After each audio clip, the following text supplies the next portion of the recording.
Ozone परत समताप मंडल में 19 से 48 किमी के बीच पाई जाती है। ओजोन एक पीला नीला गैस है जो 3 ऑक्सीजन परमाणुओं से बना है और इसका आणविक सूत्र O है। यह बेहद जहरीला होता है। इसमें एक मजबूत गंध है। सबसे पहले 1930 में चैपमैन ने वायुमंडल में इसकी उपस्थिति को समझाया। जब समताप मंडल में वायुमंडलीय ऑक्सीजन सूर्य की पराबैंगनी किरणों से प्रभावित होती है तो यह नवजात ऑक्सीजन में विलीन हो जाती है। नवजात ऑक्सीजन ओजोन बनाने के लिए आणविक ऑक्सीजन के साथ जोड़ती है। जब 340 nm से कम तरंग दैर्ध्य वाली पराबैंगनी किरणों को ओजोन द्वारा अवशोषित किया जाता है तो वे ऑक्सीजन गैस O और नवजात ऑक्सीजन O में अलग हो जाते हैं। नवजात ऑक्सीजन बाद में ऑक्सीजन अणु बनाता है। इस प्रकार ओजोन का एक सतत गठन और विनाश ओजोन मंडल की मोटाई को संतुलित करता है। ओजोन परत सूर्य से पराबैंगनी किरणों को अवशोषित करके हमें गंभीर जलन से बचाती है। पराबैंगनी किरणों के अवशोषण के कारण ऊपरी सतह पर समताप मंडल का अधिक तापमान होता है। ओजोन परत पृथ्वी के मौसम और तापमान के संतुलन में एक महत्वपूर्ण भूमिका निभाती है। ओजोन हमारे लिए तभी उपयोगी है जब यह समताप मंडल में हो। यदि यह ट्रोपोस्फेयर यानी पृथ्वी की सतह के करीब आता है तो यह हमारे लिए बहुत हानिकारक है। यदि इसकी मात्रा हवा में प्रति मिलियन 0.3 भाग है तो यह गले में जलन का कारण बनता है और जब यह उस मात्रा से अधिक हो जाता है तो यह फेफड़ों को बहुत बुरी तरह से नष्ट कर सकता है। ओजोन परत का क्षरण 1980 के दशक का ज्वलंत मामला था। J.C. फरमान एक अंग्रेजी वैज्ञानिक ने पहली बार 1985 में अंटार्कटिका पर ओजोन परत की कमी के बारे में बताया जिसे ओजोन छेद कहा गया था। ओजोन परत समताप मंडल का एक क्षेत्र है जहां ओजोन की मात्रा काफी कम हो जाती है।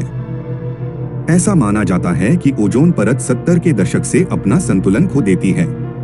ओजोन परत में कमी के मुख्य कारक पहचाने जाते हैं। ये क्लोरोफ्लोरोकार्बन हैं, CFCs, जिनका आविष्कार 1930 में थॉमस मिडगले ने किया था। यह व्यापक रूप से ठंडा और ठंड के साथ साथ विलायक के लिए भी उपयोग किया जाता है। क्लोरोफ्लोरोकार्बन का कोई प्राकृतिक स्रोत नहीं है, लेकिन वे उद्योगों द्वारा उत्पादित होते हैं। CFC ऐसे यौगिक हैं जिनमें कार्बन, फ्लोरीन और क्लोरीन के परमाणु होते हैं। वे बहुत सस्ते, गैर विषैले और गैर ज्वलनशील हैं। इन गैसों का उपयोग refrigerator, air condition, aerosol spray के डिब्बे, प्लास्टिक विनिर्माण, फोम आदि में किया जाता है।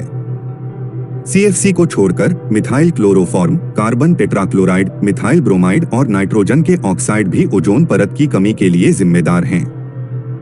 ओजोन परत की कमी के कारण सूर्य की पराबैंगनी किरणें सीधे धरती पर गिर सकती हैं, जिससे त्वचा में सूजन, विभिन्न प्रकार के कैंसर, मोतियाबिंद, प्रतिरक्षा में कमी आदि हो सकती हैं।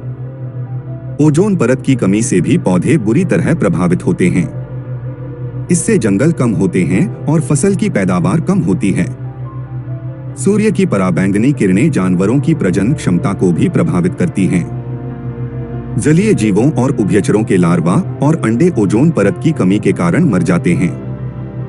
इससे उनकी आबादी पर बुरा असर पड़ता है। ओजोन परत के क्षरण से अन्य जानवरों को भी कई प्रकार के कैंसर हो सकते हैं। ओजोन परत में कमी के कारण अधिक पराबैंगनी किरणें और सूर्य से अधिक विकिरण पृथ्वी की सतह पर आ जाएंगे। इसके कारण पृथ्वी का तापमान बढ़ जाता है, जो ग्लोबल वार्मिंग का कारण बनता है। ऐसा माना जाता है कि यदि पृथ्वी का तापमान बढ़ जाता है, जो ग्लोबल वार्मिंग का कारण बनता है।